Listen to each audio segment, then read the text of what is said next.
दोस्तों, गौतम बुद्ध की शिक्षा ने बहुत लोगों की लाइफ को चेंज किया है, जिनको अपने जीवन में कुछ समझ नहीं आता है कि क्या करना है। ऐसे लोगों को गौतम बुद्ध ने जीवन जीना सिखा दिया। बहुत समय पहले एक नगर में एक व्यापारी रहा करता था। वो अपने और अपने परिवार के पालन पोषण के लिए गर्म कपड़ों का व्यापार करता था। उसके परिवार में उसकी पत्नी और 2 पुत्र थे। व्यापारी के दोनों पुत्रों का स्वभाव बिल्कुल ही अलग अलग था। जहां एक और बड़ा पुत्र बहुत ही संकोची और शर्मीले स्वभाव का था, उसे किसी से बात करने में भी शर्म आती थी। वही उसका छोटा पुत्र कभी ना शर्माने वाला व्यक्ति था। वह किसी से भी अपनी बात कहने में कभी शर्माता नहीं था। लोग अक्सर व्यापारी के बड़े पुत्र को भोला और बेवकूफ समझते थे। कई बार लोग उसके भोलेपन का फायदा भी उठा लेते थे और वह पलटकर कभी किसी को कुछ नहीं कहता था। व्यापारी अपने पुत्र के इस स्वभाव के कारण बहुत अधिक नाराज होता था। सही से बात ना कर पाने और शर्मीले स्वभाव के कारण व्यापारी ने कई बार अपने पुत्र की पिटाई भी कर दी थी। हालांकि इस वजह से उसके पुत्र का स्वभाव सुधरने के बजाय और भी खराब हो गया। बचपन से ही बड़ा पुत्र काफी परेशान रहने लगा था। उसके अंदर आत्मविश्वास की कमी हो गई थी और परीक्षा में भी भले ही उसे सब जवाब आते थे, मगर वह अपने डर की वजह से कभी भी सही से उत्तर नहीं लिख पाता था। इसी कारण की वजह से उसकी शिक्षा भी सही से नहीं हो पाई।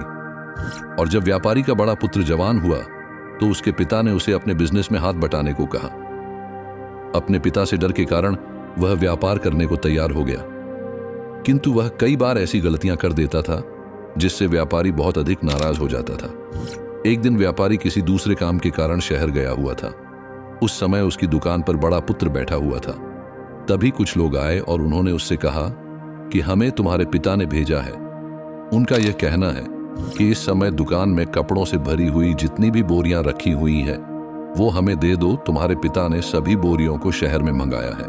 व्यापारी का पुत्र उनसे प्रश्न पूछने की हिम्मत जुटा ही रहा था। तब तक 2 आदमी दुकान के अंदर घुस गए और दुकान में जितनी भी कपड़ों की बोरियां रखी थीं, सबको एक गाड़ी में रखा और लेकर चले गए। व्यापारी के पुत्र ने उन्हें रोकने का प्रयास किया, किंतु संकोच और शर्मीलेपन के कारण वह उन्हें कुछ कह नहीं पाया। उसने मन ही मन सोचा कि यदि मैंने इन्हें बोरियां ले जाने से रोका तो पिताजी मुझ पर नाराज होंगे। कुछ समय बाद जब व्यापारी शहर से वापस आया तो खाली दुकान देखकर उसने अपने पुत्र से सवाल किया कि कपड़ों की बोरियां कहां गई? दुकान इतनी खाली खाली क्यों है? तब बड़े पुत्र ने बहुत ही धीमे स्वर में कहा कि कुछ लोग दुकान पर आए थे और उन्होंने मुझसे कहा कि आपने कपड़ों की बोरियों को शहर मंगवाया है, और दुकान में से सारी बोरियों को निकाल कर लेकर चले गए। ये बात सुनकर व्यापारी ने अपना सिर पीट लिया और अपने पुत्र को दुकान से धक्का देते हुए कहा कि तू मूर्ख का मूर्ख ही रह जाएगा। वो लोग तुझे बेवकूफ बनाकर कपड़ों की सभी बोरियां ले गए। तूने मेरा बहुत भारी नुकसान करवा दिया है। तू यहाँ से दूर भाग जा और घर वापस मत आना, और अगर तू घर वापस आया तो मैं तुझे मार मार कर सीधा कर दूंगा। व्यापारी का बड़ा पुत्र इस बात से बेहद दुखी हो गया। एक बार फिर उसके शर्मीले स्वभाव के कारण उसके पिता उससे और अधिक नाराज हो गए, और साथ ही व्यापार में भी उसकी वजह से इतना भारी नुकसान हो गया। उस समय नगर के सभी लोग व्यापारी के पुत्र पर हंस रहे थे और उसका मजाक बना रहे थे। उसे बहुत शर्मिंदगी महसूस हो रही थी, और यही वो समय था जब उसने सोच लिया था कि अब उसके जीवन में कुछ भी ठीक नहीं हो सकता है। वह हमेशा मूर्ख का मूर्ख ही रह जाएगा और इस समाज में रह रहे लोगों के साथ कदम से कदम मिलाकर कभी नहीं चल पाएगा। व्यापारी का पुत्र नगर से बाहर आ गया और एक नदी के किनारे बैठकर बहुत रोया, और नदी के गहरे पानी को देखकर उसके मन में विचार आया कि अब उसके जीवित रहने का कोई फायदा नहीं है, और उसने सोच लिया था कि आज वो इस नदी में कूदकर अपना जीवन खत्म कर देगा। असफल जीवन जीने से अच्छा है कि वह स्वयं को समाप्त कर ले। उसने जैसे ही नदी में छलांग लगाई, एक बौद्ध भिक्षु ने उसे बचा लिया और नदी से बाहर निकाल कर ले आए।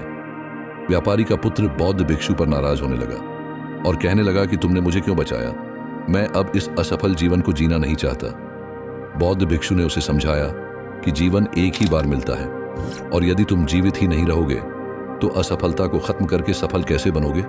तब व्यापारी के पुत्र ने कहा कि मेरे जीवन में बहुत अधिक समस्याएं हैं, और यह सभी समस्याएं मेरे संकोची और शर्मीले स्वभाव के कारण हुई हैं। मैंने अपने पिता का नुकसान करवा दिया। मैं एक आदर्श पुत्र नहीं हूं, और अपने इसी स्वभाव के कारण मैं ठीक से शिक्षा भी नहीं ले पाया। यह सारा संसार मुझे मूर्ख समझता है। क्या किसी मूर्ख को इस संसार में जीने का अधिकार है? तब उस बौद्ध भिक्षु ने कहा कि तुम्हारे इस प्रश्न का उत्तर तो मेरे गुरुदेव ही देंगे। चलो मैं तुम्हें मेरे गुरुदेव से मिलवाता हूं। व्यापारी के पुत्र ने कहा कि वह किसी से बात नहीं करना चाहता है। आज वह अपना जीवन समाप्त करके ही मानेगा। मगर बौद्ध भिक्षु के बार बार समझाने के बाद वह उनके साथ जाने और उनके गुरुदेव से मिलने के लिए तैयार हो गया। बौद्ध भिक्षु व्यापारी के पुत्र को आश्रम की ओर लेकर गया। वहां पर व्यापारी के पुत्र ने देखा कि एक व्यक्ति जिसने साधुओं वाली पोशाक पहनी है पेड़ के नीचे आसन लगाए ध्यान मग्न बैठे हुए हैं। तभी बौद्ध भिक्षु ने कहा कि यह हमारे गुरुदेव गौतम बुद्ध हैं।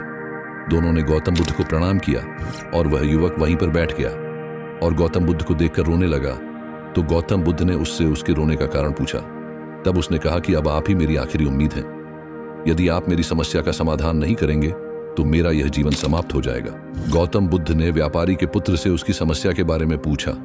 तब उसने बताया कि बचपन से ही वह बहुत शर्मीला है और हमेशा बहुत डरा डरा सा रहता है। इस कारण लोग उसे मूर्ख समझ लेते हैं और उसके पिता भी उससे प्रेम नहीं करते हैं। तब गौतम बुद्ध ने युवक को शांत कराते हुए कहा कि मेरे पास तुम्हारी समस्या का समाधान है, तुम्हारा जीवन बहुत ही आसान हो सकता है। तो युवक ने कहा कि क्या सचमुच ऐसा हो सकता है? आप बहुत ही महान व्यक्तित्व प्रतीत होते हैं। आपके तो कई शिष्य हैं। हे गुरुदेव, मैं भी आपका शिष्य बनना चाहता हूँ। क्या आप मुझे अपने शिष्य के रूप में स्वीकार करेंगे? तो गौतम बुद्ध ने कहा कि हाँ, जरूर तुम मेरे शिष्य बन सकते हो। युवक ने कहा कि ठीक है गुरुदेव, अब मुझे वह उपाय बताइए जिससे कि मेरा जीवन बदल जाए। गौतम बुद्ध बोले, मगर उससे पहले तुम्हें मेरे कुछ महत्वपूर्ण कार्य करने होंगे।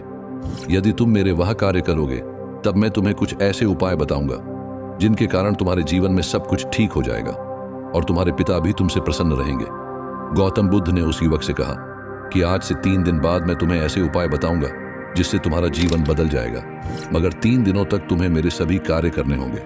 मैं जैसा जैसा कहूंगा, यदि तुम उस कार्य को करने में सफल रहे तो तीसरे दिन के बाद तुम्हारा जीवन हमेशा हमेशा के लिए बदल जाएगा। तुम्हारा पहला दिन कल से शुरू होगा। अभी जाओ और आश्रम में ही आराम करो।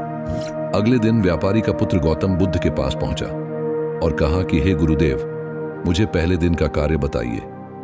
तब गौतम बुद्ध ने कहा कि आज तुम्हें 5 अजनबी व्यक्तियों से बातचीत करनी है और उनका हाल जानना है। इसका लेखा जोखा शाम तक लेकर आना।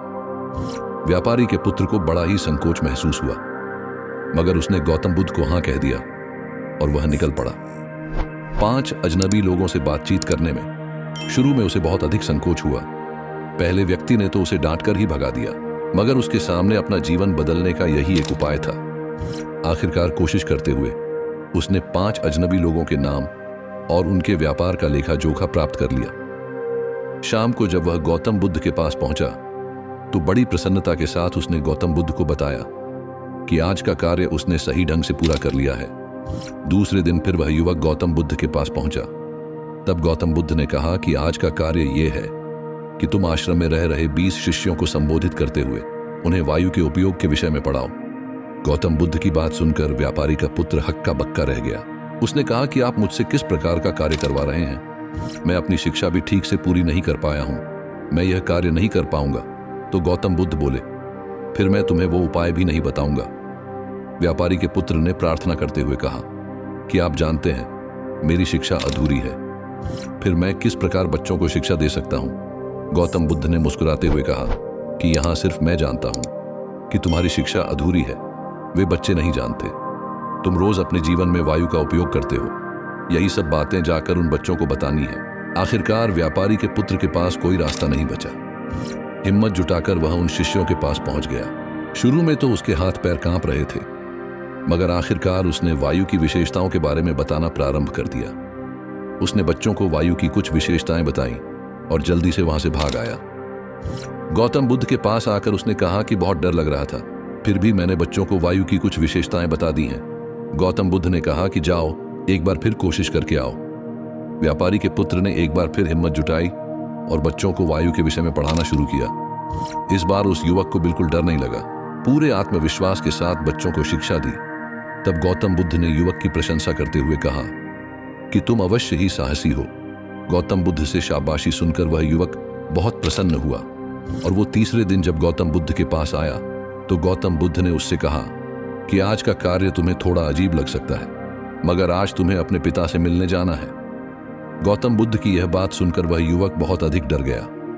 उसने कहा कि नहीं नहीं, मैं अपने पिता के सामने नहीं जाऊंगा। गौतम बुद्ध ने कहा कि ठीक है, तब मैं तुम्हें उपाय भी नहीं बताऊंगा। आखिरकार उस युवक को गौतम बुद्ध की बात माननी पड़ी। गौतम बुद्ध ने उसे समझाया कि अपने पिता के पास जाकर उनसे क्षमा मांगना और कहना कि तुम्हें एक और अवसर दे ताकि तुम स्वयं को बुद्धिमान साबित कर सको। उस युवक ने बड़ी हिम्मत के साथ अपने पिता का सामना किया और उनसे क्षमा मांगी। आखिरकार व्यापारी ने अपने पुत्र को क्षमा कर दिया और उसे दूसरा अवसर देने के लिए तैयार हो गए। व्यापारी का पुत्र गौतम बुद्ध के पास आया और उसने जब उपाय के बारे में जानना चाहा, तब गौतम बुद्ध ने कहा कि तुमने स्वयं ही अपना उपाय खोज लिया है। तुम किसी से बात नहीं कर पाते थे, शर्मीले थे। ये सब कुछ तुम्हारे मन में बैठा हुआ डर था। हम में कितना आत्मविश्वास है, हम कितने शर्मीले हैं और हमारे अंदर कितना डर है, ये सिर्फ और सिर्फ हमें पता होता है। बाहरी दुनिया में किसी को नहीं पता होता है। बाहरी दुनिया में हम स्वयं को जिस प्रकार का दिखाते हैं, लोग हमें उसी प्रकार का समझते हैं। अगर तुम आत्मविश्वासी नहीं भी हो तो भी अगर अनजान व्यक्तियों के सामने यदि आत्मविश्वासी होने का अभिनय करोगे तो किसी को पता ही नहीं चलेगा कि तुम कौन हो। वह युवक समझ चुका था कि गौतम बुद्ध उसे क्या बताना चाह रहे हैं। उसने गौतम बुद्ध को धन्यवाद कहा और उनसे वादा किया कि वह जीवन में सफल होकर दिखाएगा। दोस्तों, ये वीडियो पसंद आई हो तो इसे लाइक जरूर करें और चैनल को सब्सक्राइब करना ना भूलें। अगर आपके आसपास भी कोई ऐसा शर्मीला और संकोची स्वभाव का व्यक्ति है तो उसे ये वीडियो जरूर शेयर करें ताकि उसकी भी सहायता हो सके। मिलते हैं अगली वीडियो में, तब तक के लिए नमस्कार।